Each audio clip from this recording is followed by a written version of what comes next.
After a long court fight, crosswalks around Chicago will eventually be safer for people with visual impairment. Advocates for people with disabilities say better late than never. WGN's Dana Rebik joining us live from downtown with an update to a story she's been following for months. Dana.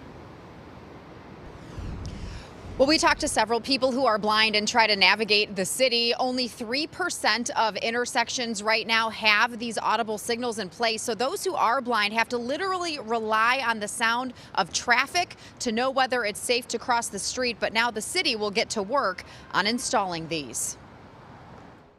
It's too difficult to cross down here. With all the noise that's going on around us, you can hear, and it's difficult to hear the traffic. Kathy Austin and her guide dog Rowen navigate the streets of Chicago together. It can often be a harrowing experience. It's terrifying. I know one person that has gotten hit in a crosswalk without a signal. I've had a lot of close calls. There's been times where I know for a fact that I have the white walking guy, and people aren't paying attention. Even wearing this jacket, I've been almost hit on several occasions.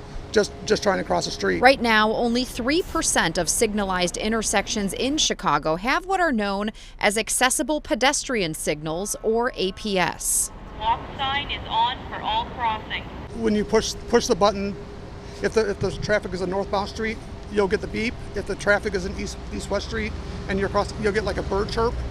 There are some you'll push the button and it'll tell you walk, don't walk. Because there are so few in a city so large, a group of blind residents filed a class action lawsuit against the city of Chicago. The case was brought under Title II of the Americans with Disabilities Act, which is the part of the ADA that applies to public entities, state and local governments.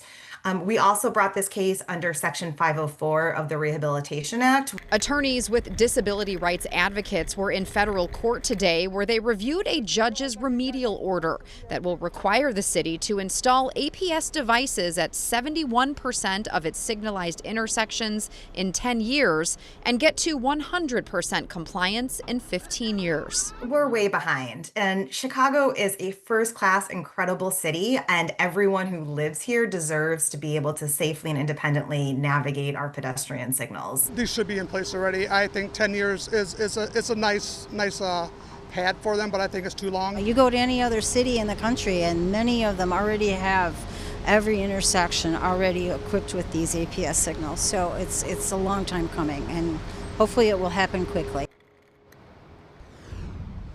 And this will amount to the city in the next 15 years having to install nearly 3,000 of these. We did reach out to the mayor's office and also the Department of Transportation to find out how much this will cost and if they had any comment, but they have yet to get back to us. The judge is also going to assign an independent monitor to oversee this transition and make sure the city stays on task. Live in the Loop, Dana Rebik, WGN News.